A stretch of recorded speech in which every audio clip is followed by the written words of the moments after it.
What is up, YouTube? Welcome to the video. Sitting in the car, about to head in the gym. Nothing better than a winter little pre-workout. You're sipping on the little pre right here. What we got? We got the pump. We got the essential pre. We got the liquid glycerol, the secret stuff, and then replenish right here. Finishing up, also had 2 bananas, so some carbs. It's about 9:05 a.m. It actually snowed here in Virginia, which is very rare. So I'm looking over a scenic landscape right now. We got snow, we got a Wendy's, we got a Burger King, we got a Popeyes, we got a Shell. Just peak America right there. Peak America scenery, love it. But about to head in the gym, gonna hit a push day today, so I'm actually kind of doing a deload week. My version of a deload week. My body has been cooked. I started noticing around like last Wednesday, and then earlier this week, I tweaked something in my lower back, and I haven't been able to do much lower body. So kind of Monday, I was like, you know what, let's just deload, bring the volume down. I knew I was eventually gonna do it because the last 4 weeks, great 4-week stretch of training, super high volume, super high intensity, and I knew it was gonna catch up to me. And rather than going into the next 4-week block, where the next 4 weeks supposed to be heavier with a little reduced volume, I wasn't gonna hit the numbers I wanted to this week. Also with my lower back kind of being messed up, it's like, well, let's be a little smarter. Let's bring the volume down, and I'll explain throughout the video kind of how I do deload weeks. It's probably different from a traditional. It probably isn't really truly a deload week. In fact, I like to call it a reload week. We're reloading, baby. We're not taking our foot off the gas pedal. We're just easing off a little bit. We're cruising. We're up to 100 miles per hour, and now we're just gonna sit back and cruise at that altitude for a little bit, and then we'll put our foot back on the gas pedal starting next week. But I still train hard this week. It's just I usually just bring the volume down. You know me, I'm a high volume guy. So for me, usually I just end up doing like a normal amount of work throughout the week. And it honestly reminds me, it's like, shoot, some of these science-based guys might have it right with these 2-set approach. So it'll be a fun one, but it'll be a good push day. I did a pull day yesterday. There's some sick new machines here at the gym. I should have recorded that because there are these 2 Mega Mass machines that are sick, but today will be a push day. Should be a fun one, but something you could implement in your own training if you want to do this workout. I think it'll be a good one because obviously probably one problem if you watch my channel is some of my workouts are probably a little long. And if you only have like an hour and a half to train each day, you might not be able to fit it in. So these workouts this week will be probably about an hour 15 range, and definitely something that you could implement. So with that said, I got the seat warmer on. Oh, I'm feeling good. I feel comfortable. But the pre is about to kick in. I'm about to get ripping. All right, to get this lift started, I'm gonna warm up my lower back. As I mentioned, I tweaked my lower back. It's kind of weird because usually when I tweak my lower back, like I feel it during the rep where I do it, and then it kind of gets worse. So but for example, I deadlifted on Saturday or Friday, and then my lower back was just super sore Saturday, Sunday, and I thought it was just sore, from training, from deadlifting heavy. But then Monday, I went in for my lower body day, and I was like, I jumped. It had been tight, and I was like, oh, I'll loosen up as I go, like it usually does. It's just a little sore. So I ended up jumping, and I hit up some cleans, and then I went to squat, and the compression of the bar in my back. I was supposed to work up to 495 for a triple. I put 405 in my back. I couldn't even go down. So I definitely somehow tweaked it. I must have been deadlifting, but it's weird again how I say, because usually when I tweak it deadlifting, I'll feel it when I do it that rep. You're like, oh, and then you kind of train through it and it gets worse. But yeah, so it's been weird. So I can't really tell if it's just been sore or if I actually tweaked it, but it's definitely loosened up over the last couple of days, which is good. Hopefully by tomorrow, I plan on training legs. Again, I'm deloading, so nothing crazy. I can get back to it, but yeah, it's kind of been frustrating. Glad it's nothing crazy bad, and maybe it's just a sign, because I was not going to deload this week. I knew I should. Last week, I started feeling the fatigue, and usually that's why I start deloading. But I was going to try not to, and then maybe it's a sign to say, hey, you got to delete, bro. But anyways, long story short, my friend showed me this one stretch. It's been really nice. If you can find a barbell where you can keep because usually what I always do, I was just hang from a bar, but he was showing me this one where it's actually better if you're able to keep your toes on the ground. So what I'm doing is I'm bringing my toes, keeping my toes.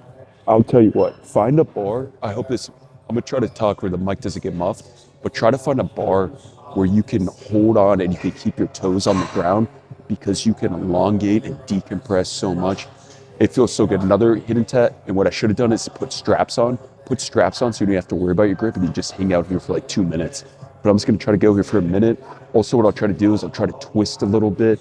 I'll try to think about elevating my shoulders down and up. This is just a good stretch to get your low back if it's super tight. But I've been doing this the last couple of days to try to loosen it up because it's gonna kind of frustrate. And so, oh yeah, I just got a little crack there. So try to like keep your toes planted, lean back and forth. This also open up your chest. Hanging from bar is just goated. So highly recommend. I'll hang out here for about a minute, then we'll get into the lift.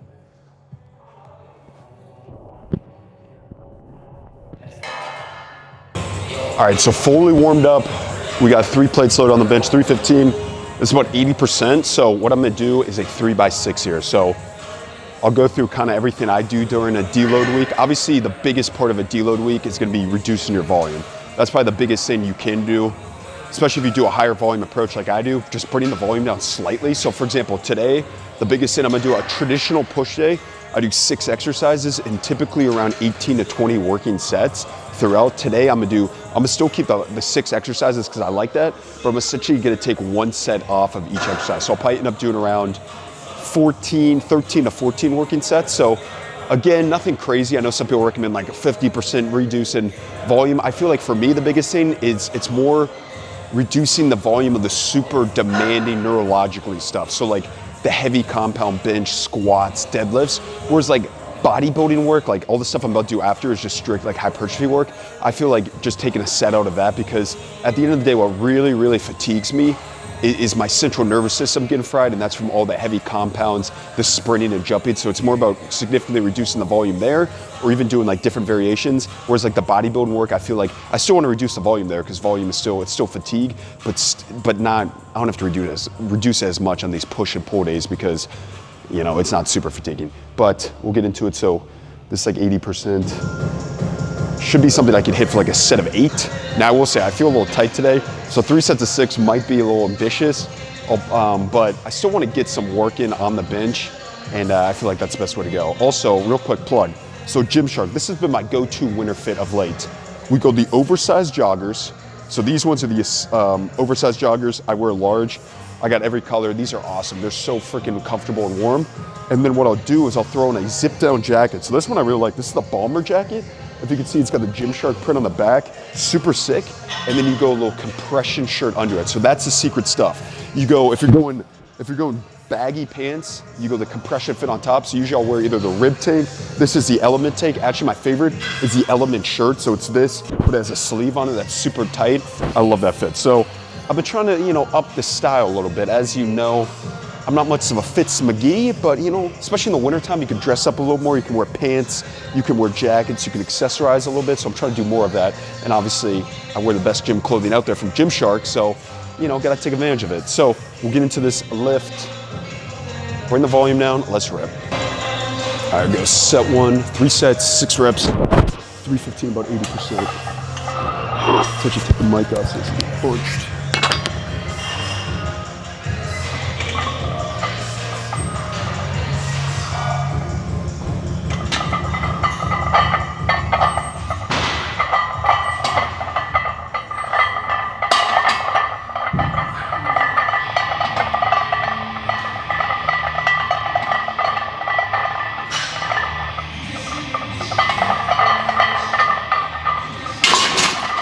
We'll go set 3 here. Now, I shouldn't use this term deload. We're using the term reload. That's how I typically describe it, because this isn't your typical deload. Typically a deload, you probably take like 60 to 70% of your bench and you're just like practicing, going through the motions. Obviously that works. That's way too boring to me. I told you, like, I think what helps for me, 1, I don't take reload or deload weeks. I don't pre-plan them. I know some people do them every 4 weeks, every 8, every 12. I'm not saying that's wrong. Like, what works for you works for you. Maybe that's a better approach. I'm very reactive. I take them when I need them. So I probably haven't done a deload week. It's probably like about every 3 months. And typical signs when I know I need a deload week is, 1, I feel like my central nervous system is shot. If you know that feeling, it's just you feel very tired, very fatigued. Like even brushing your teeth seems like a chore. Doing laundry seems like a chore. So that's 1. A second thing is when I start binge eating. When I binge eat, that's usually because I'm so because my central nervous system is so fried, my willpower's down, and that leads me to being like, oh, I'll just binge eat. So that's usually another sign. And then a third one is obviously like my actual performance. My weights are going down. I'm not able to hit weights. I'm getting more psyched out for lifts. So the last 4 weeks, I've been doing a very high volume with wave load and accumulation, and I've made great gains. I'm very happy with that, but I knew eventually I was gonna have to deload. The plan was to do 8 weeks and then deload, but hey, sometimes you gotta listen to your body. So 4 weeks deload and then another 4 weeks, I'm perfectly fine with that. Again, it's probably been 3+ months since I actually deloaded or reloaded. And again, here, this is 80%, like I'm barely getting the 6 rep. With my upper body training on a reload week, I'm just gonna bring the volume down. I'm still gonna train hard. I still wanna get a sick pump. Is it the right way to do it? Probably not, but I feel like I've done this in the past, and as long as I bring the overall volume down across the week, I feel good for the following week. So that's what we're doing today. We're still training 0 reps to failure on all these movements, just because it's hard for me to that's another thing with deloads. It's hard to come in and just go through the motions when I'm just wired to go hard in every set. And I get it, that's a skill to learn, but we're not doing everything the picture perfect textbook way. We got our own way to do it. So is it right or is it wrong? Who knows? It's up to me. So let's hit this 3rd set here. Yeah, let's rip.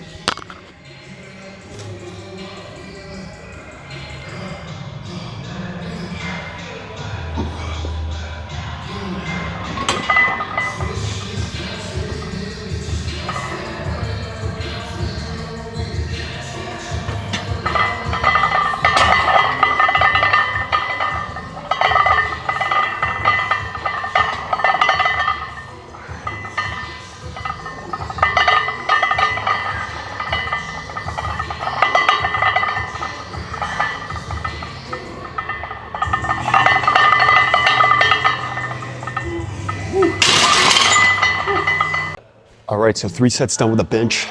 Ended up getting 3 sets 6. Probably first set, maybe I had 2 reps in the tank. Second one was probably 1 rep. Third set, I barely got that last rep.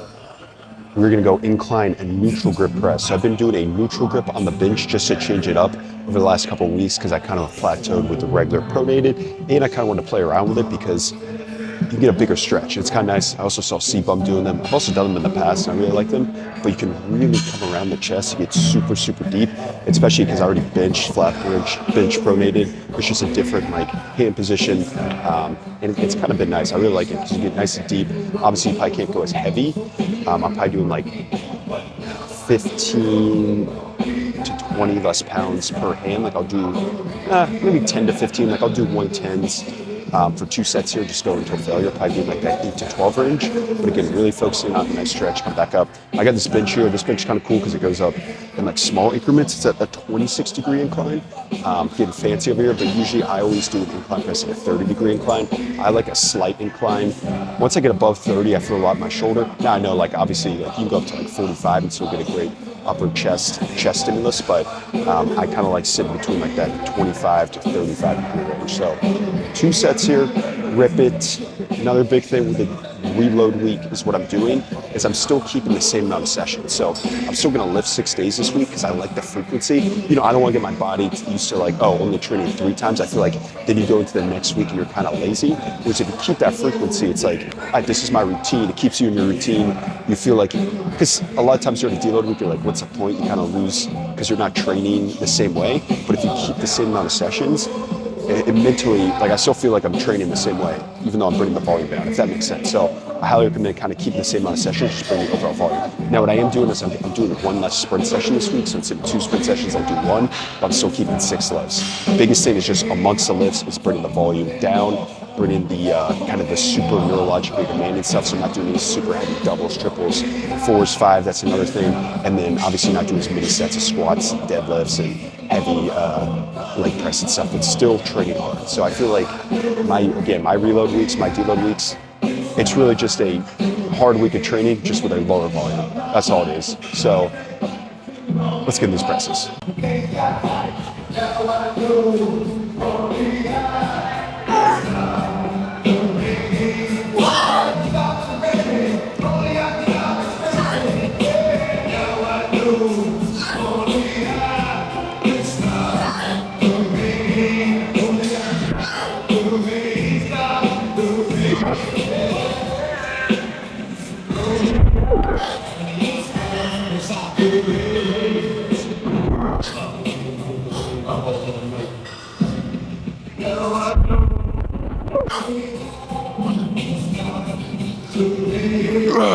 Whew. All right, third move here. We're utilizing the Smith machine, which has been a recent addition to the training arsenal.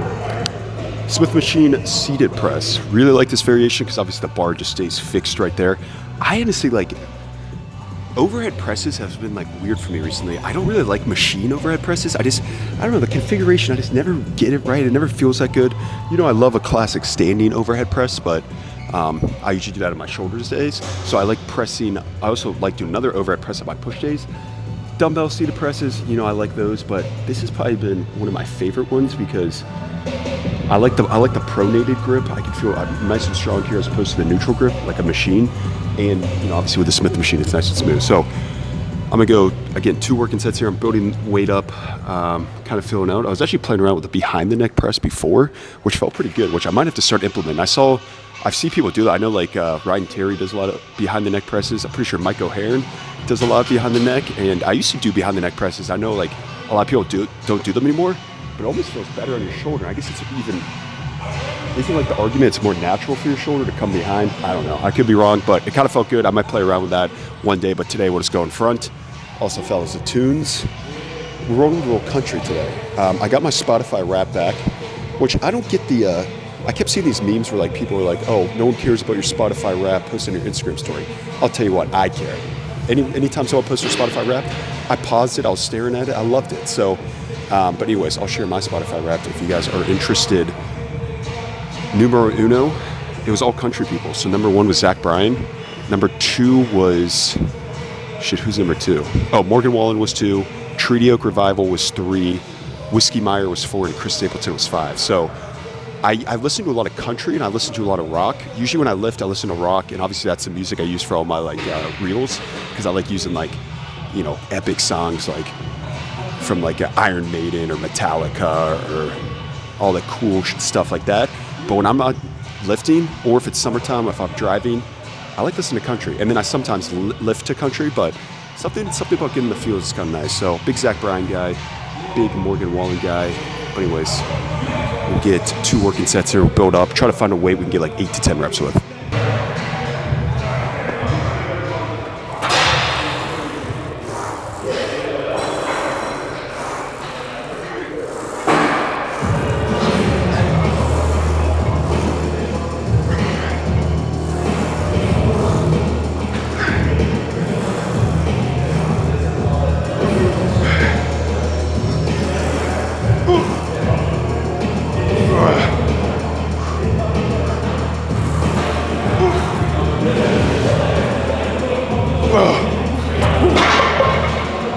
All right, next movements. We got all the pressing in. We did our flat press. We did our incline press.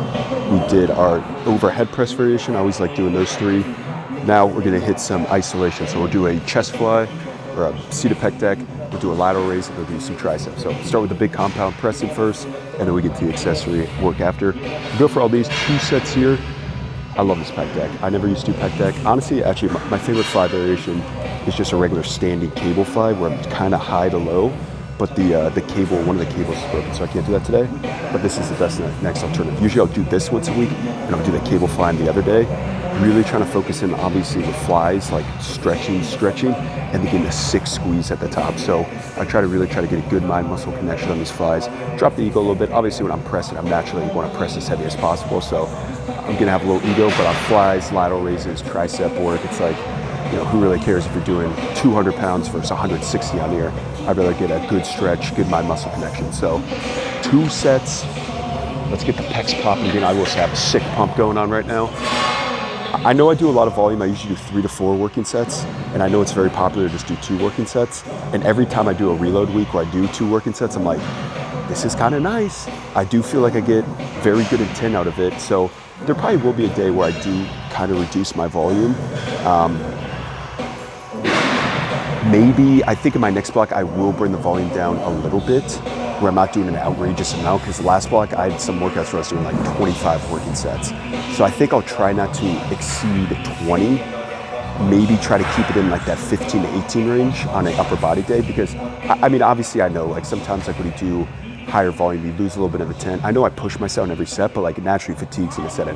Now, I don't want to sound like one of those fatigue is an enemy people, because that's my least favorite, where people like, they try to do as little as possible. I'm never going to go that route, but I do see the value, especially hypertrophy work, like 2 sets, keeping the volume lower so you get really good intent. So, you know, I'm a little stubborn. I like the higher volume approach, but I've slowly kind of adapted to like, okay, maybe 2 sets can be sufficient.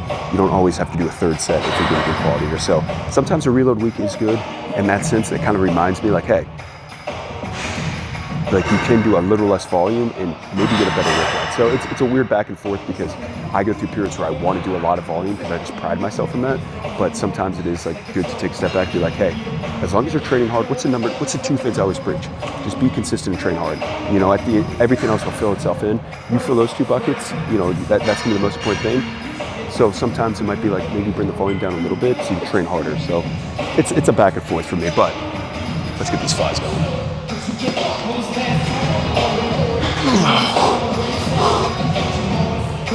Stretch, squeeze.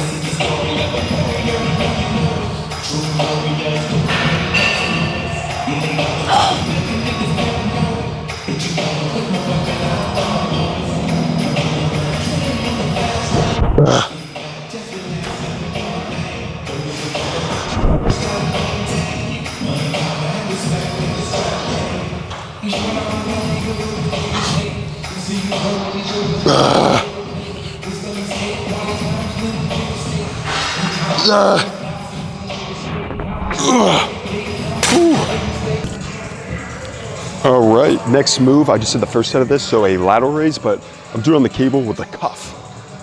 With the cuff, boys. We're getting freaking science in here, but I used to do these a lot. I like him. I was kind of playing around with this one. It's a little harder because this one goes up. So ideally I'd want it around like hip height, but if it's at hip height, then it's way farther out and I can't anchor myself. So I'm putting it all the way down so that I'm able to grab on to support a little bit here. I'm not like really holding on to it, but it kind of helps because I want to be able to lean into it.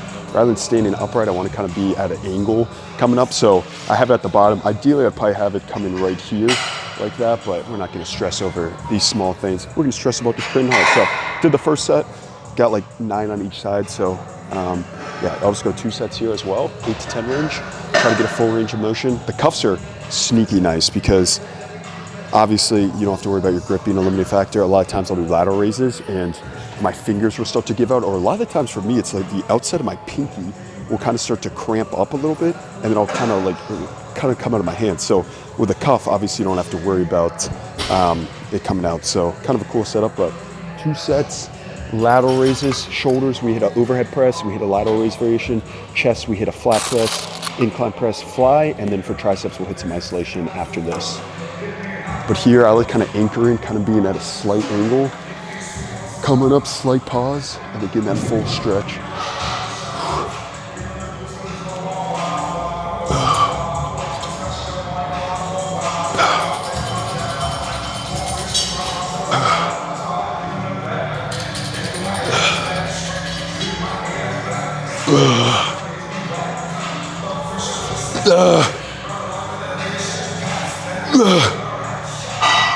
Fuck.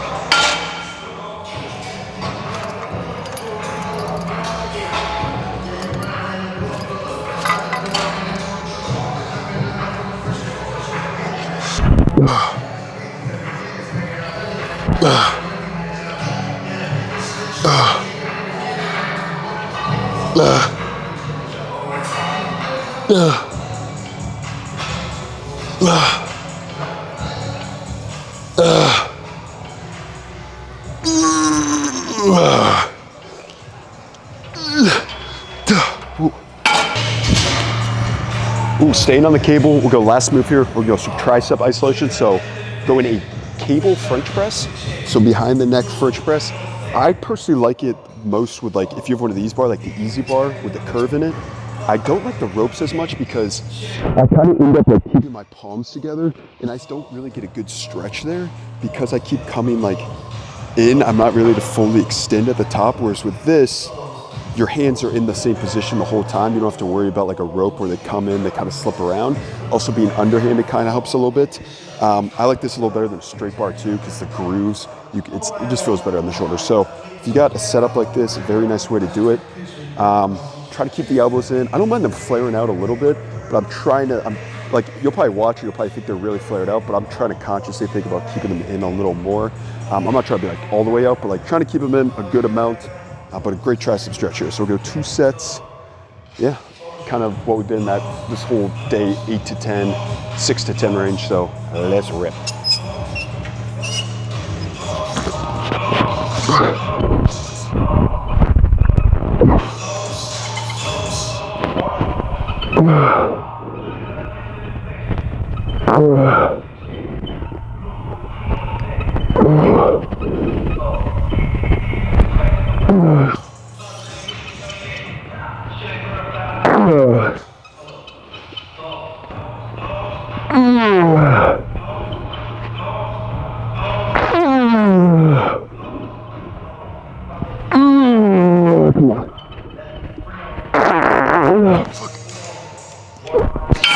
Hardest part's getting down. Ooh, heck yeah. We'll go one more set there. All right, we'll wrap the video up here. Just got home. A little post-workout meal. We got about 300 grams of the Chobani Greek yogurt. I got some of the Elevate cream of rice cookie butter. Not in love with this flavor, but it's food. It's good stuff. So, full push day there. Obviously, the volume's a little lower than it typically is, but it's kind of nice to remind myself kind of during these lower, you know what, instead of a deload, instead of a reload, we're going to call this a leload, low volume deload week. It's just, that's all I do. I just reduce the volume. I still keep the intensity higher. It just helps for me. And sometimes it's good to reduce the volume and remind myself like, hey, maybe I don't need to be doing as many sets as I do. So I might, moving forward, try to reduce my volume a little bit, because I do maybe a little too much sometimes, and I am a little more fatigued than I should be, and I'm probably missing out on some gains. So it's hard to do mentally, as dumb as that sounds. It's like, well, how is it hard to do less when you can make more? I don't know, it's a weird brain thing, but I probably will, moving forward, at least for the next block, try to bring the volume down a little bit and see how much I like it. But yeah, wrap video up here. Appreciate everyone who watches. A lot more videos to come as always. You guys are goated. Stack damn days. I'll see you in the next one. Peace.